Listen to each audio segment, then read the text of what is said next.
احکامات میں سے ایک بڑا حکم ہے، وہ ہے اپنے مال کی زکوٰۃ دینا، اپنے فصلوں کا عشر دینا۔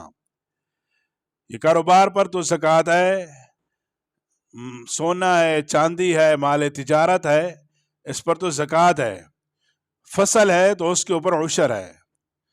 کریم اللہ کا فرمان ہے وَآتَوْا حَقَّهُ يَوْمَ حَصَادِهِ وَلَا تُسْرِفُوا، میرے بندو جب کٹائی کرو تو میرا حق تو دے دیا کرو۔ تو اللہ کا حق کیا ہے؟ عشر دینا۔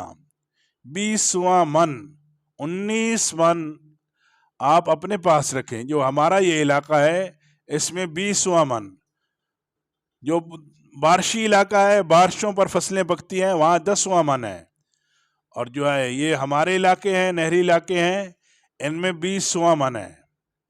20واں من آپ عشر ادا کریں، انشاءاللہ سارا مال پاک ہو جائے گا، برکت آئے گی، اللہ کی طرف سے عنایت آئے گی، فصلیں خوب ہوں گی۔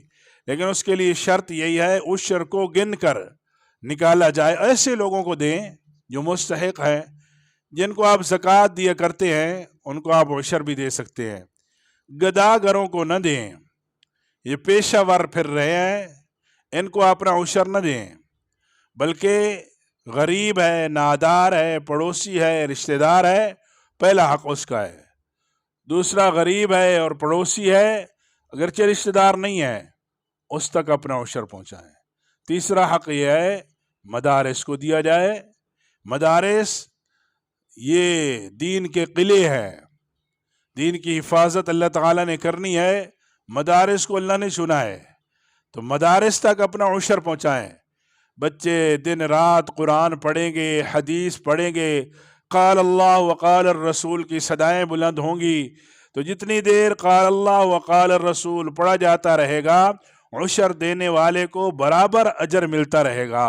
اس لیے پیارے بھائیوں، گن کر اپنا عشر ادا کریں۔ یہ نہیں دیکھنا کہ اتنی زیادہ میری فصل ہوئی ہے تو عشر بھی زیادہ دینا پڑے گا، نہیں بھائی، جتنا بنتا ہے گن کر دے دیں، اللہ پر اعتماد کرتے ہوئے۔ اس سال عشر دے رہے ہیں، اس 6 مہینے کے بعد عشر دے رہے ہیں، آگے اللہ بڑی برکت دے گا۔